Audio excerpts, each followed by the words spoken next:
मैं Ramesh Chand, B news media. मैं आया हूँ अभी कमता चौराहे पे। यहाँ आए दिन ट्रैफिक बहुत रहता है और जो है कि प्राइवेट गाड़ियाँ भी सवारी भरती हैं और कमर्शियल भी भरती है। तो हमारे साथ में चौकी प्रभारी जी हैं मोहित सर, मैं इनसे बात करता हूँ। मैं उपनिरीक्षक मोहित कुमार वर्तमान में चौकी प्रभारी कमता हूँ। और जैसा आप पूछ रहे हैं उसके संबंध में बताना ये है कि जो डग्गा मार वाहन है जो अवैध रूप से सवारी यहाँ पर भरते हैं उनके विरुद्ध अभी 207 एमवी एक्ट की कार्रवाई की जा रही है। जो जिससे जाम की स्थिति जो उत्पन्न होती थी उसमें बहुत हद तक अब हमने उस पर काबू पा लिया है। जो डग्गा मार वाहन है जिनके पास अवैध रूप से सवारी भरते हैं और जिनके पास परमिट नहीं है उनके डॉक्यूमेंट देखे जाते हैं। और अगर उनके पास किसी प्रकार का कोई इस प्रकार का कागज नहीं है तो उनकी गाड़ी सीज की जाती है और चालान किया जाता है। और ट्रैफिक पुलिस के साथ समन्वय बनाते हुए यातायात को सुचारू रूप से वर्तमान में चलाया जा रहा है। और ये आपसे ये कहना चाह रहा हूँ कि जो ट्रैफिक लगता है और आपके ऊपर भी दबाव पड़ता होता है कि ये जो जाम लगता है आए दिन परेशानी मिलती है, तो आपके ऊपर भी दबाव होता होगा ना सर? हाँ, इसमें देखिए एक ये है कि कमता चौराहा मेन चौराहा हो गया है बिल्कुल। और यहाँ से तमाम आपके जो पूर्वोत्तर अपना उत्तर प्रदेश है उसमें सभी जगह के लिए यहाँ से वाहन जाते हैं। और जैसे आप ये फ्लाईओवर ही देख रहे हैं, ये एक सिंगल साइड का फ्लाईओवर बना हुआ है इसमें। और मान लीजिए अगर जो वाहन आपके शहीद पथ की ओर जा रहे हैं, पीछे से सीतापुर से और अंदर लखनऊ से भी आ रहे हैं, तो उनको थोड़ा धीरे-धीरे रोक-रोक करके उनको निकाला जा रहा है।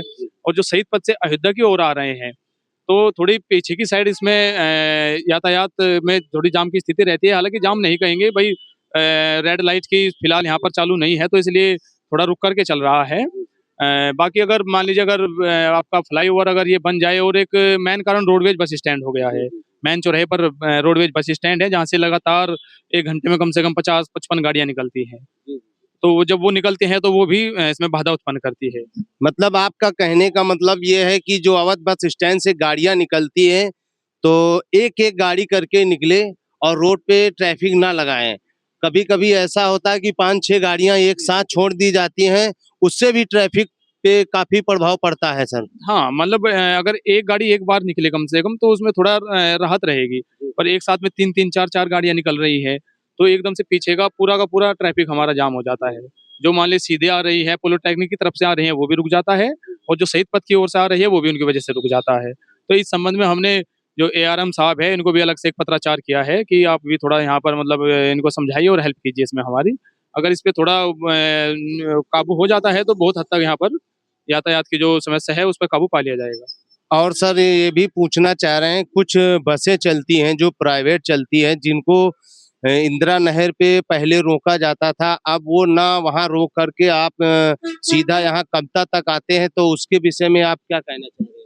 देखिए अब मैं बताऊँ आपको, यातायात की टीम हालाँकि वहाँ पर इंदिरा नहर पर लगी हुई है, लेकिन वे मेन रास्ते से ना आकर के दाएँ-बाएँ से अगर कहीं से आ रहे हैं, तो अगर यहाँ पर कमता चौराहे पर हमें मिलते हैं, सवारी भरते हुए पाए जाते हैं, तो उनको मौके पर ही पकड़ा जाता है, गाड़ी को सीज किया जाता है उनकी।